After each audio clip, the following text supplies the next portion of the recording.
The key issue with the EU ETS, I think, is will the cost of carbon stay high enough that it imposes a pressure on business to want to invest in the new technologies that will actually reduce their emissions.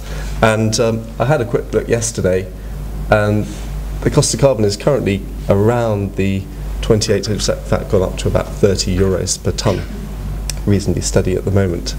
The question is how the other renewables obligation regulations interact with the EU ETS, and there's a possibility that they could do the work of the EU ETS for it and reduce the pressure on the carbon price. I'll talk a little bit more about that later on. We go to large but non-energy intensive businesses, retailers, for example, many service industry companies like manufacturing. The EU ETS doesn't apply, and UK regulation is then the main system of managing carbon emissions. And you have two key mechanisms: the carbon reduction commitment and the climate change levy. And the carbon reduction commitment is a mini version of the EU ETS. It's a mini cap and trade system for UK companies. It's intended to be revenue neutral, so you can win or lose, you can pay or receive dividends, depending on whether you are above or below target. And it's a light touch regulation. It's based on energy bills and only a modest level of verification of emissions. The second tool, which has been in place for longer, is the climate change levy. And that's effectively a tax on energy use, not quite a carbon tax because it does vary by type of fuel that's used. So coal is cheaper than oil, for example. And there is the potential for an 80% reduction in a climate change levy if a climate change agreement is in place, by which companies actually reduce their emissions according to certain set targets.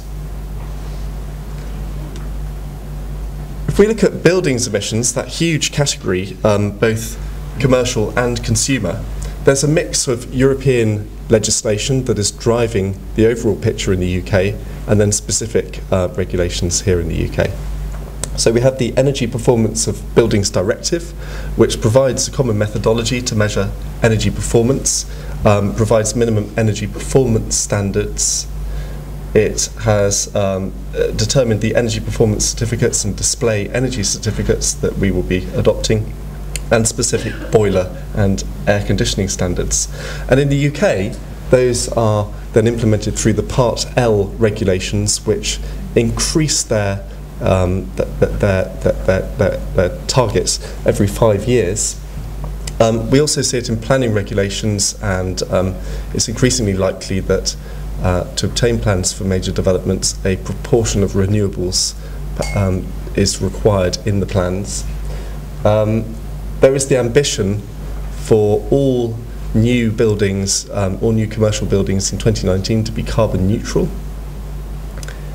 And there are potential fiscal measures that could come in place, differential stamp duty or differential rates, depending on the emissions of each building. Now, we're actually doing a major study on the buildings regulatory environment and what is appropriate to actually achieve the reductions needed in this space. So there'll be more coming from the Carbon Trust over the second half of this year. The third area I thought I'd touch on was transport. On transport energy demand, again, the proposal is at the European Union level, and it is to reduce the emissions per new vehicle sold to a target of 130 grams per passenger kilometre. But this varies by the weight of the vehicle. In fact, it varies by the average weight of the vehicle fleet that is sold. And so there can be some room for manoeuvre. This will come in place, the proposal is from 2013 onwards. And it's interesting, most of the vehicle manufacturers are above the line. In other words, they're on the wrong side of the line, apart from Fiat. I think Porsche would have a fine, an average fine per car of around 13,000 euros. There's some question whether that's simply absorbable or not. It depends how some of the entrepreneurs in the room do, I think. But clearly major incentives for car manufacturers to reduce the average emissions of their vehicles. If we look at the UK, the emissions per vehicle have been reducing, but not at a rate that would hit the EU target. And so we have now the latest budget recommendations on vehicle excise duty and company car tax. And those sort of instruments will be needed to drive a conversion to more efficient vehicles. And of course, we also need a more frequent turnover of old for new vehicles.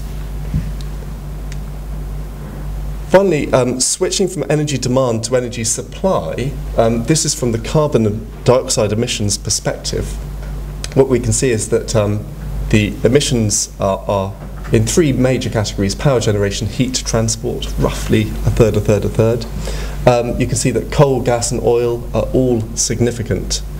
I've talked about transport. The European Union's goal is to reach 120 grams per passenger kilometre. I had 130 on the previous slide. The difference of 10 would be reached through biofuels in the fuel mix. And we have the UK renewable transport fuel obligation, which sees an escalation of biofuels use, the target of 10% by 2020. So that's pushing an increased uptake of renewable biofuels fuel. On the other side of the equation, on power generation, we have the renewables obligation for power generators. The question, I think, coming into place is, will there be a renewable heat obligation? At the moment, we do not have that. If we just look at the renewables obligation for power generation, the proposal now is for banded renewable obligation certificates, ROCs, which will now distinguish between the stage of technology that different generation technologies are at, and so reward the earlier stage technologies much more than the established technologies. And we see that as an essential component of pulling the new technologies along the development timetable.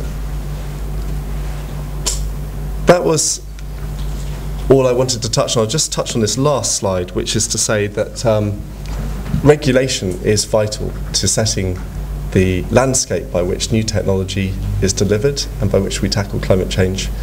But actually you need to think, as any business, about the overall strategic implications. So of course you need to think about adaptation, the physical impact of climate change, but also, and particularly, the box on the right, the market dynamics. It's the changing way in which regulation alters a market that has the biggest knock-on effect, except for the most energy intensive.